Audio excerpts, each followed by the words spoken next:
So I just looked online, and if you want to fly from Ogdensburg in St. Lawrence County to Washington, D.C., guess how much it costs?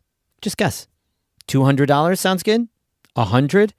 How about $64 round trip? I'm not kidding. Every day, cheap flights from Ogdensburg to D.C. But guess what? That plane is mostly flying empty. The crazy world of subsidized airlines on today's Story of the Day. Support for Story of the Day comes from the St. Lawrence County Community Development Program, now accepting applications for the Head Start program to prepare children ages 3 to 5 for school, online at slccdp.org/head-start.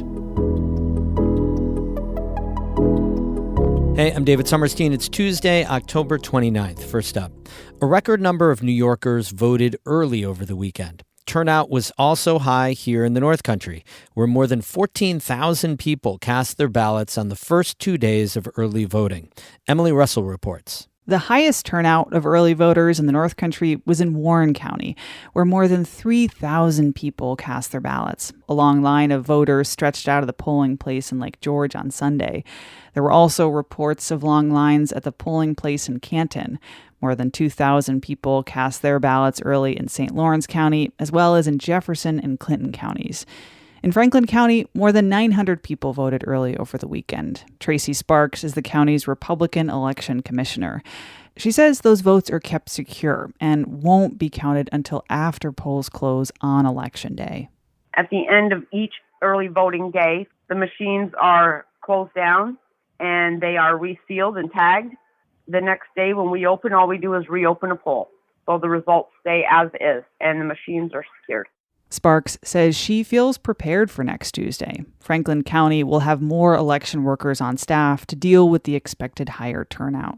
I have no specific concerns. I have no specific expectations. It's just always good when people get out and actually vote. It'd be nice if they did it every election. The thousands of votes cast in the North Country so far are part of a record turnout statewide. On Monday, Governor Kathy Hochul said state and local election officials are working to ensure that voters can cast their ballots smoothly and safely. There are no credible threats to the election integrity of our systems here in the state of New York, but we are on vanguard to make sure that we are prepared for all scenarios. One scenario state officials are preparing for involves artificial intelligence. Attorney General Letitia James warned New Yorkers on Monday not to trust AI messaging online or over the phone about election-related issues. Early voting runs through this Sunday, and Election Day is next Tuesday, November 5th. With reporting help from Lucas Willard and Desiree Diorio, I'm Emily Russell, North Country Public Radio. The State Department of Environmental Conservation is warning hunters to be aware of chronic wasting disease after a case was found in a northern New York facility. The discovery was made in an area that includes Herkimer, Jefferson, Lewis, and St. Lawrence counties. They were not more specific than that. No cases have been found in the local animal population susceptible to the disease, which include deer and moose. Hunters are asked to avoid eating wild animals that appear sick or diseased and to report suspected cases. The transmissible disease affects the brain and central nervous system of animals, but there's no strong evidence it can infect humans.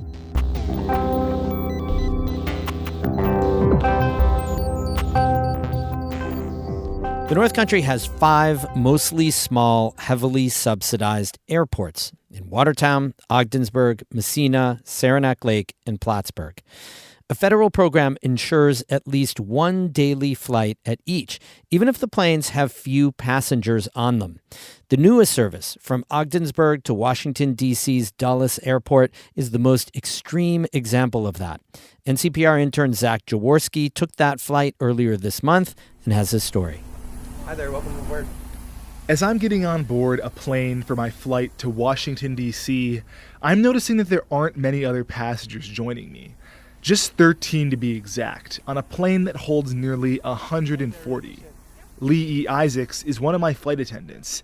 He says this isn't even the fewest he's seen. Actually, the smallest flight that I've had was when we did this first trip 2 days ago. We only had 2 people on our plane. I've never had a crew that outnumbered the passengers. Despite how empty this plane is, it's taking off no matter what.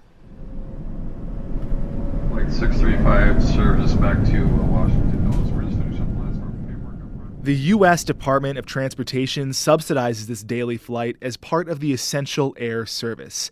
It was created in 1978, so remote communities could have flights to travel hubs like Washington, D.C. Last year, the EAS dished out almost $400 million to 115 communities in the lower 48. Breeze Airways is set to receive $18 million of that to service Ogdensburg through 2026. But these contracts get shuffled around a lot. For the last 2 years, Contour Airlines connected the North Country to Philadelphia, Pennsylvania. And it developed a bad reputation. Used Contour the past couple of years. Was a little upset with them a lot because they canceled flights a lot, so we'd be kind of stuck in Philadelphia and have to spend the night. That's Blake Doyle, a frequent traveler from Ogdensburg. He hopes that Breeze Airways will be a better fit than their predecessor. So it almost got to where we just would drive to Syracuse. So I'm hoping this will be more reliable. Anthony Adamczyk of the Ogdensburg Port and Bridge Authority oversees the airport. He says that passengers like Doyle who have lost trust in flying could be part of why new flights aren't filling up. When you're any airport and you can't provide reliable, consistent air service to meet the expectations of the flying public, you do inevitably lose some trust with the public. Adamczyk is trying to get people to trust that Breeze's newer, more reliable planes won't have the same issues as Contour. And what we're very optimistic about is that through better public knowledge of what the service is and these additional flights, that more people will choose to fly through Ogdensburg. Breeze's A220 is soon to be the largest capacity plane being subsidized by the EAS, just behind the plane connecting Eau Claire, Wisconsin to Minneapolis-St. Paul. Like this one, most EAS flights are no more than half full, which raises an often ignored question. How do these EAS flights affect climate change? In reality, an airplane combusts fuel regardless of the number of people on board. That's Susan Powers, a professor of environmental engineering at Clarkson University. Powers says the flight to D.C. emits around 6,000 kilograms of carbon dioxide. Even though this is just one of more than 45,000 daily flights in the U.S., Powers says its emissions add up. If this flight's near full, the emissions per person are about the same as if you drove yourself in a car. But if it isn't, the numbers are much worse. So every time you go on that airplane with only a few people, instead of in this case mostly full, it's almost 7 times more greenhouse gases emitted. So that's substantial. So these short regional jets are convenient, they're quick, but they are not a good choice from a sustainability perspective. But economics is an important part of sustainability as well. It is really an economic engine to have air service, commercial air service in these airports. That's New York State Assemblyman Scott Gray. His district is home to 3 of the North Country's 5 airports with EAS flights. Gray says he understands concerns about flight emissions, but sees them as a necessary byproduct of having an air service available in the North Country, especially since access to travel hubs helps attract new businesses and other economic prospects. Anytime that we make environmental decisions, we have to make sure that it isn't at the expense of our economy as well. I think both can exist and both can do well on parallel tracks. Welcome to Washington, the local time for Washington, D.C. rather. Outside of the arrivals gate in Washington, I ran into Blake Doyle again, who is happy with the service so far. They're so far so good. Got from Ogdensburg to D.C. in a little over an hour, so it was pretty quick and easy. So. Ogdensburg's contract with Breeze Airways is set to last at least the next 2 years.